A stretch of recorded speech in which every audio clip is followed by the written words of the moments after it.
All right, hi guys, welcome. Thank you very much for attending. I'm Timothy Mitchell with Milwaukee, USA. The printer behind me is probably one of the best value printers on the market today. We have a new one that's just like it, but it doesn't have the C. So that's the JV200. This is the CJV200. They are identical, except one has the word C, one has the cutter, the C means cutter, and the cutter version comes in a shorty, you know, like a little one. This, the JV200, is only 54 inch or 64 inch. Generally speaking, overwhelmingly, most of what you're going to sell, either as with the cutter or without, is going to be 54 or 60. You will have a few people selling the shorty, but it's just for space. It's not usually that great of a difference in price. And the 54-inch print and cut is one of the most widely sold printers in the whole country. For example, both Milwaukee and Roland for many years, that's the main meat and potatoes of what people buy. And they do that because a lot of people use a print and cut to do decals. Decal is very good in a 54-inch workflow. The difference between 54 and 64 in a lot of cases is you're only going to usually see 60-inch media. Occasionally you'll see 63 in fabric, but generally it's 60. The reason that some people like the 60 is because the hood of a car will get you a whole hood in a 60. You won't get there in a 54, you panel. So they always like to have a 60 around to be able to do the full hood. So it's more of a vehicle wrap thing. 54 is very widely used because it's a wingspan, so it's a little easier to install, and a lot of vehicle wrap guys will use 54 for everything except the hood. So also, some of your workflow really depends on your lamination. So if your laminator is 55, what good is 60-inch prints if you're going to laminate, right? So workflow is kind of important to ask the customer, hey, do you got a laminator? Yeah, what size is it? And then that might determine a 54-inch versus a 60. Both are really good. There's $1,000 difference between the two. If you go without the cutter, it's $1,000 difference each printer. So if they don't need a cutter, they already have one, and they prefer to use that. Like I have two cutters. I got a Suma and a Gravtech. I don't need a built-in cutter. And if I'm going to do decals, on a solvent printer, I'm probably going to laminate. If I had a UV printer, I probably wouldn't laminate. But solvent is a little less durable than UV is. So you could go 50-50 on laminating solvent. Some people do, some people don't. It depends, but if you have a laminate workflow, then it's print, laminate. You can go back to the printer as a cutter, but it'd be nice to have a secondary cutter. You have the registration marks to barcode it. So if I'm in Onyx, I'm barcoding everything and I go to a separate cutter. And then the printer is printing again already because I don't want my printer to be a cutter and a printer. I want it to be one of the, it prints or it cuts. The nice thing about a print and cut is if you have a small amount of space and you just want to have it run and roll back and cut and you don't want any fuss, that's very appealing to people like in like UPS stores and Alpha Graphics, space constrained spots. And even if you needed a laminator, you can always print it, go to laminator, bring it back into the printer, and then see the barcode and say, now do the cut functions. Our built-in cutter on this is actually very good. It's really accurate. It's a good product. I recommend it. And I think as far as accuracy and downforce and ease of use, we have a better print and cut than our competitors. Our print and cut is also very affordable. There's a big price difference generally between what we've made here and what some of our competitors are offering. HP, for example, has no print and cut. It's print and cut. They sell it that way. What is nice about the HP is the Suma cutter that they use is very good. But the drawback is now you have two devices, and in a space-saving situation, you lose all the advantages. They'll talk about putting it behind the printer and back to back, but that doesn't really work, honestly. Most people are going to have the two float.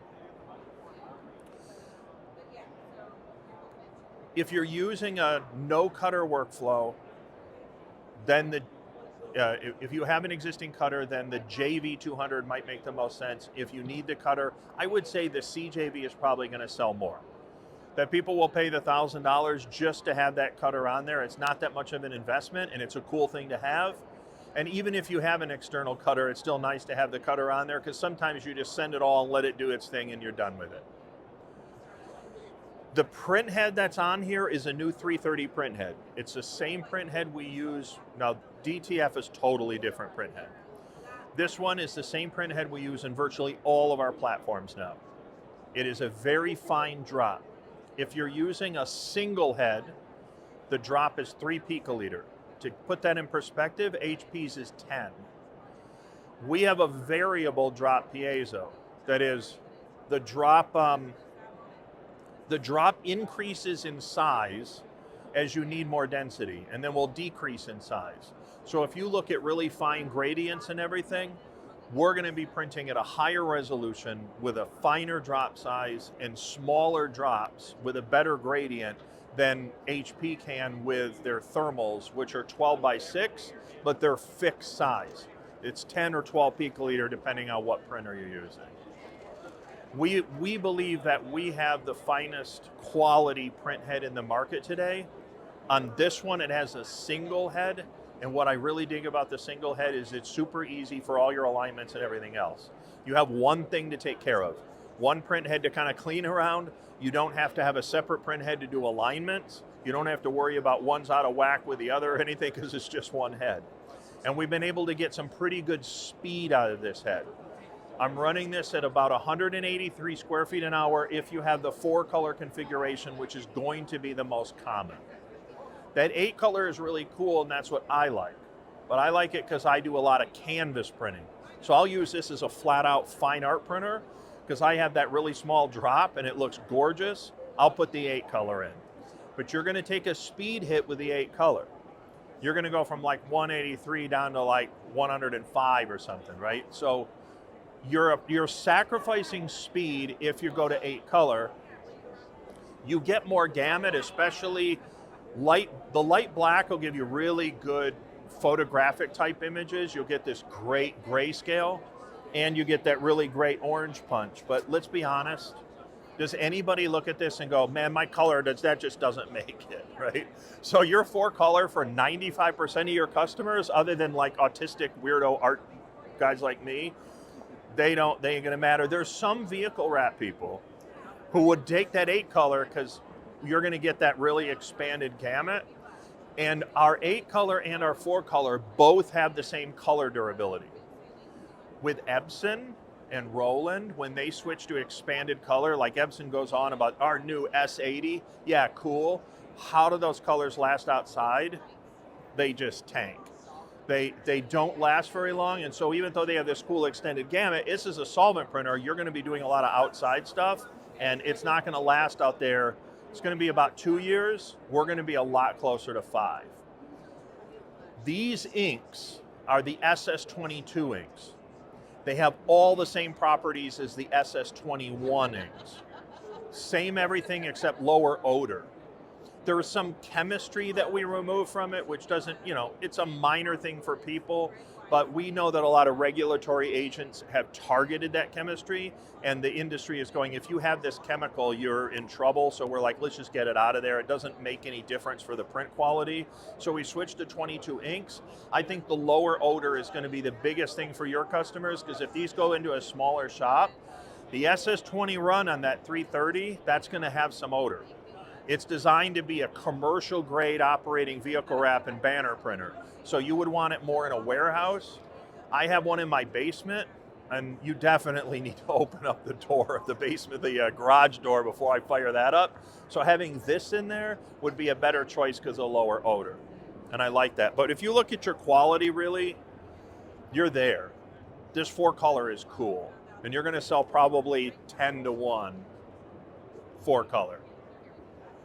The dual 4-color actually gives you 880 milliliters, if you think about it. And if you run out of this black or the yellow or whatever, if one cartridge runs out, it will automatically go to the other cartridge, and it will continue to run the printer. It will let you run the printer until the other one runs out and then say you can't do it, or the cartridge has an expiration. So you have 880 milliliters, so it's actually about a liter when you configure it this way, and then there's a 1 liter bulk option. The way I would do it, honestly, is I would focus on the bulk, on the 880 and a 4-color, because you're getting almost 1 liter, and for most people, that's going to be cool.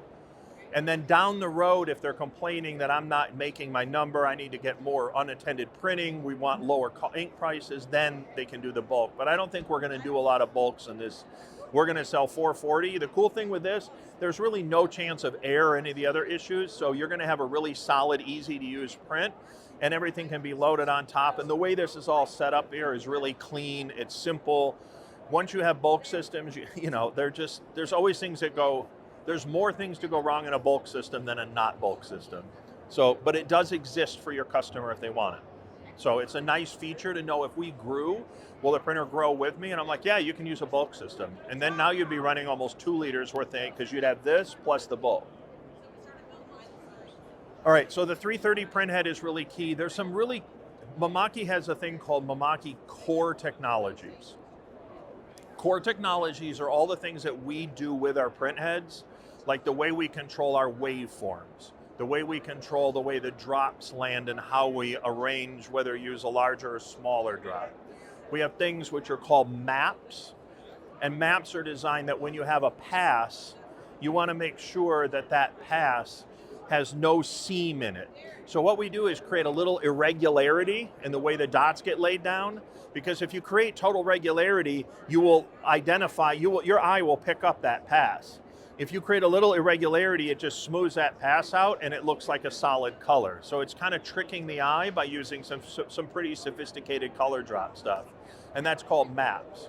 There's also weave technology. If you have 2 print heads, which this one does not, they use a weave technology to do sort of like maps, but for the 2 print heads to itself from one to the other. So we have some very sophisticated ways that we control the print head to get the best results. That 330 print head is pretty much our golden print head for everything except DTF. We use a different print head for the DTF because the way the white ink jets and that operates, and the fact that you're printing ultimately to fabric versus printing to adhesive vinyl. Fabric is way lower resolution, so to speak, than the need that you're going to have with a vehicle wrap. This one has that built-in cutter, as I mentioned. That's a really nice feature. We have what's called, it's essentially barcode support. It's like ID cut. Barcode support is built into Rasterlink. It will allow you, on this case, to do barcodes that can see everything, but usually when you're doing print and cut on here, it's all kind of fairly automated. You have a cut layer, you have a print layer, you send it, it does the print, it rolls back, identifies and does the cut, and that's what people like about it.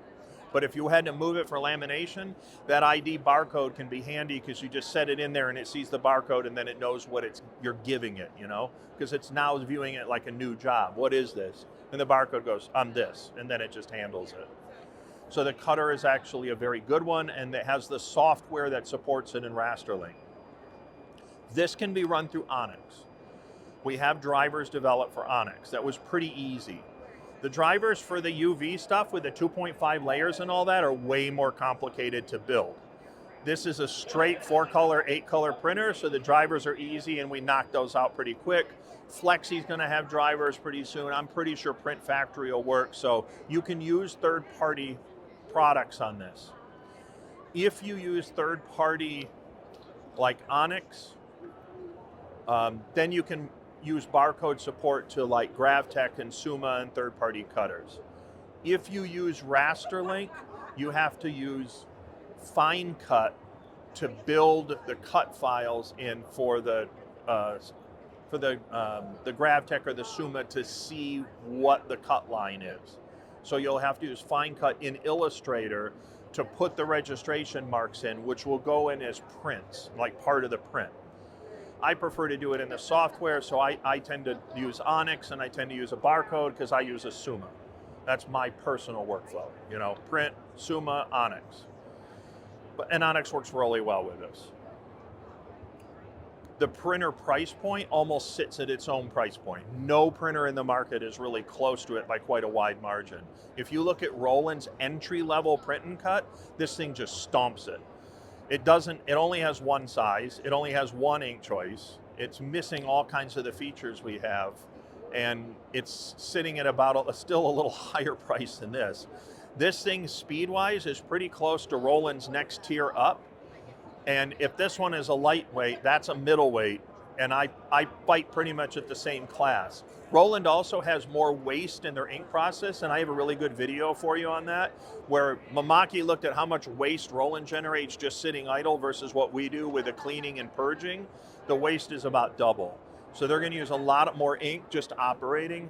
Our 330 print head is very efficient, needs very little to keep it kind of generating, so you don't have any of those issues.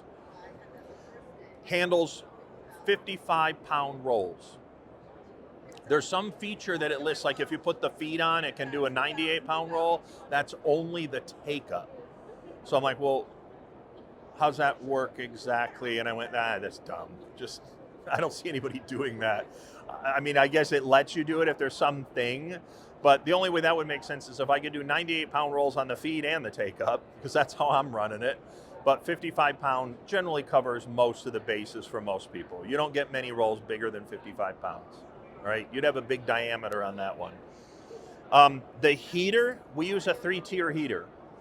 There's a warm-up heater in the back, which tries to bring the media into the temperature, like so it's uniform, especially if it were out in the cold.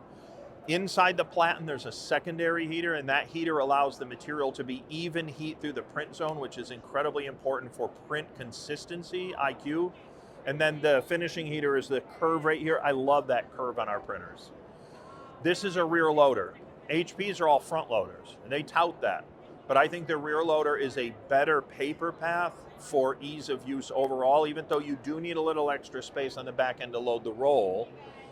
I think the paper path on this is more natural, and you have less issues with irregular sizes on the take-up, and HP struggles with that historically. Our take-up and feed rolls are pretty accurate. They do a good job. You can, if you put them on correctly, they can largely be run pretty unattended. And if you can do unattended workflow and be confident in it, that's a big advantage because you can send jobs and go home. The 2 pieces of software we have that monitor that, one is the remote control is like, I guess I shouldn't make faces when I'm on camera, should I? It has to be on the same network, right, as the network of the printer's on, which isn't a big deal, but you're not doing it at some other location. I'm not doing it from the car on the way home from work. Number 2, it largely just does this control panel here. So like, I'm not sure what I'm gonna do on the control panel other than maybe get it warming up or something, but it's there. It controls, the remote control controls the front panel here. The other software is called PICT.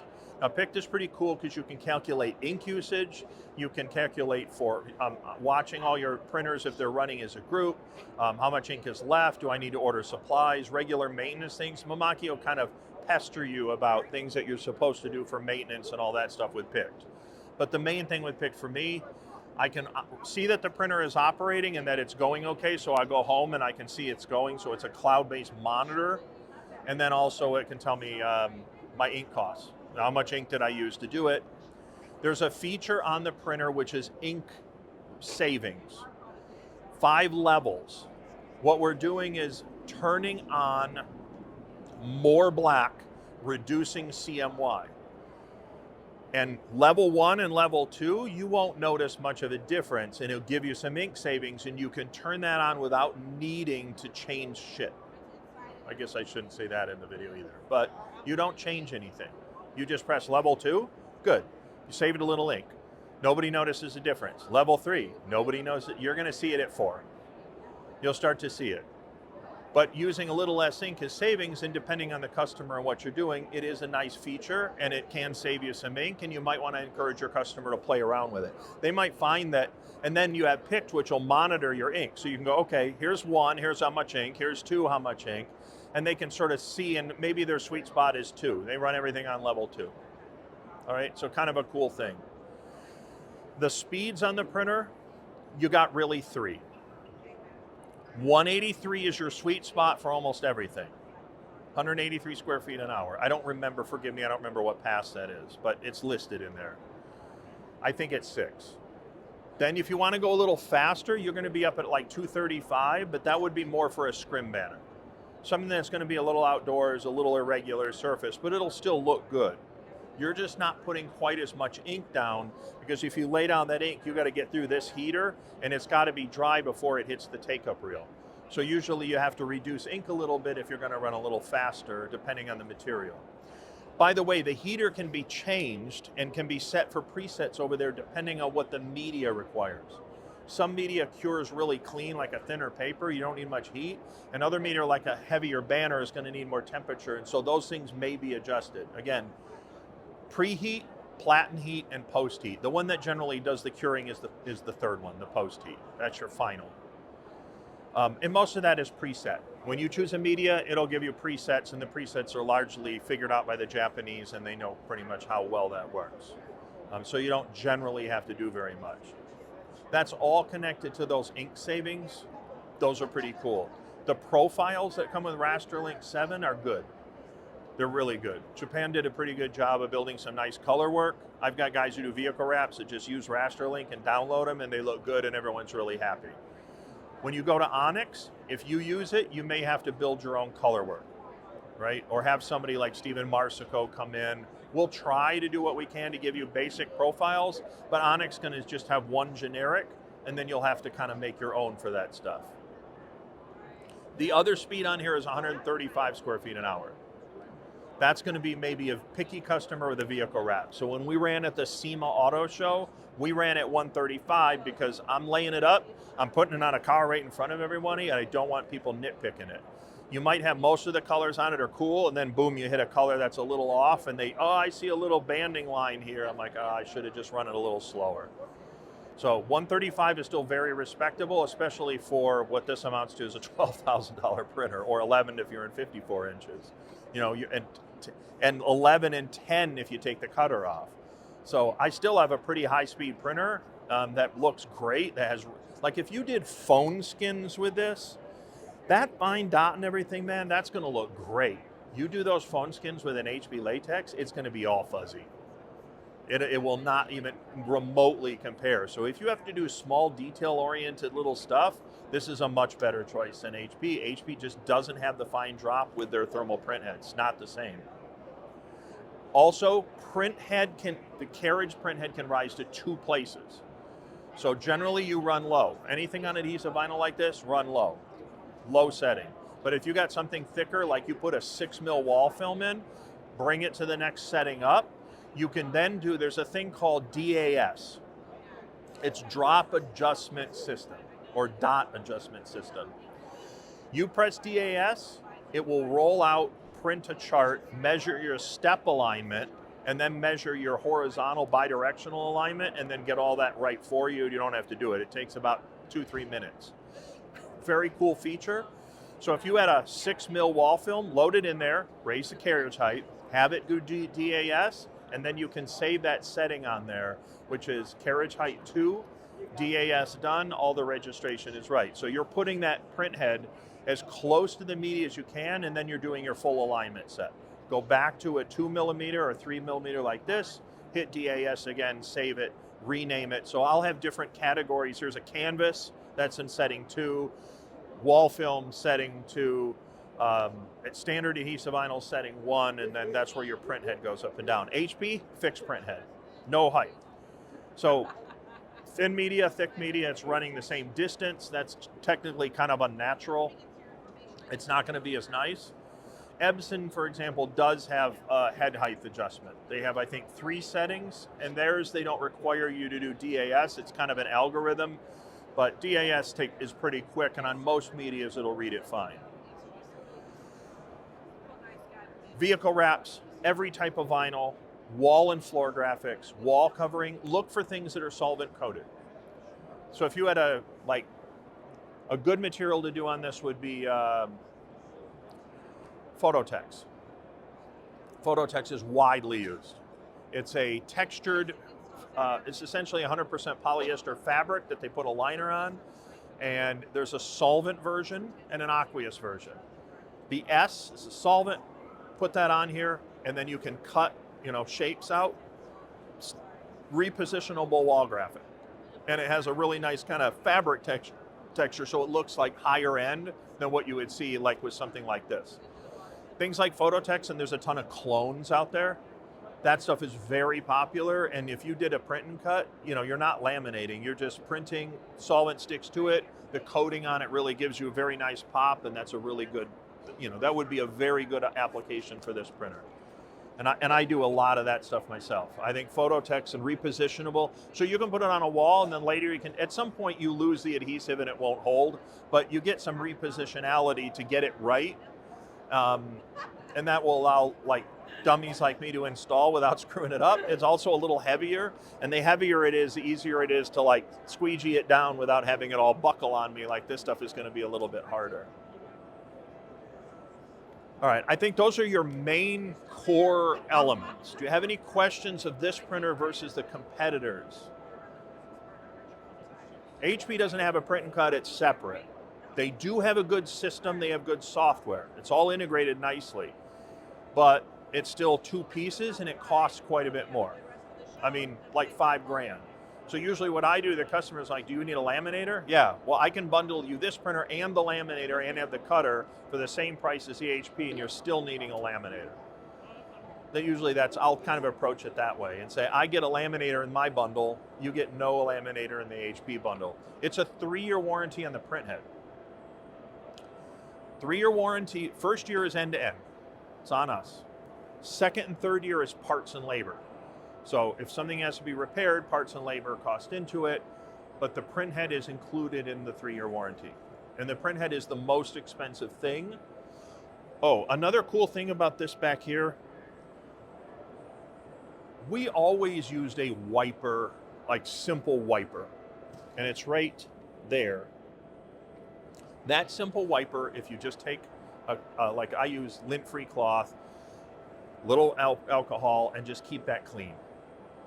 It's going to gather material. It's going to, get gunk on it over time. Ink. Just keep it clean, and it's so simple to do, right? You press a button, it goes out. You clean your wiper, and then around the printhead, don't ever touch the printhead nozzles. Don't put anything on those.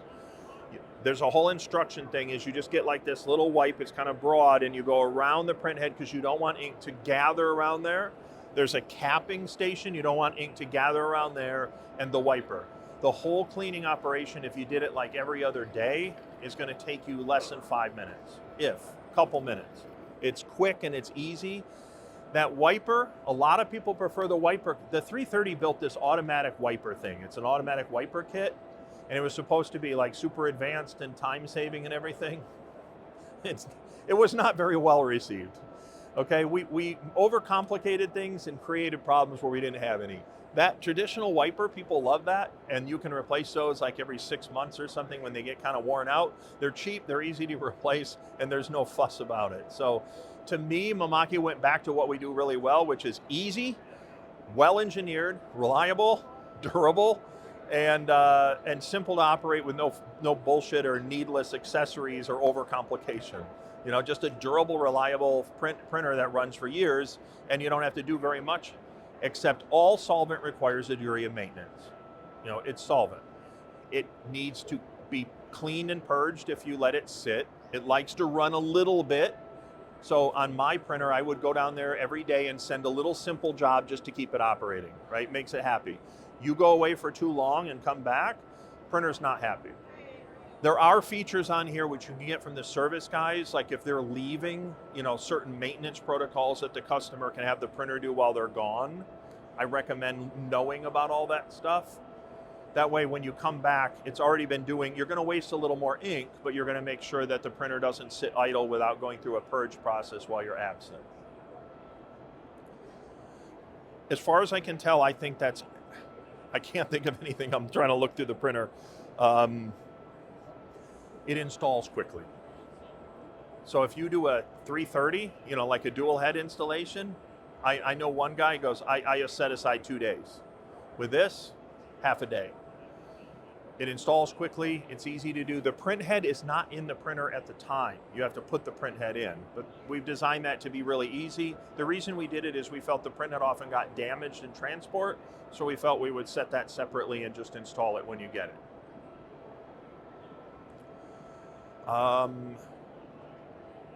Yeah, I mentioned all the software, little accessory things. Probably the best thing Mamaki's made in a long time. Like, in a simple, like, target, like the right printer at the right price for the target audience, because the target audience loves this 54-inch print and cut stuff. You should see Roland makes everyone we sell is eating Roland's lunch. Like, I'm literally taking food off their plate and moving it to my plate, because they make their living off a 54-inch print and cut.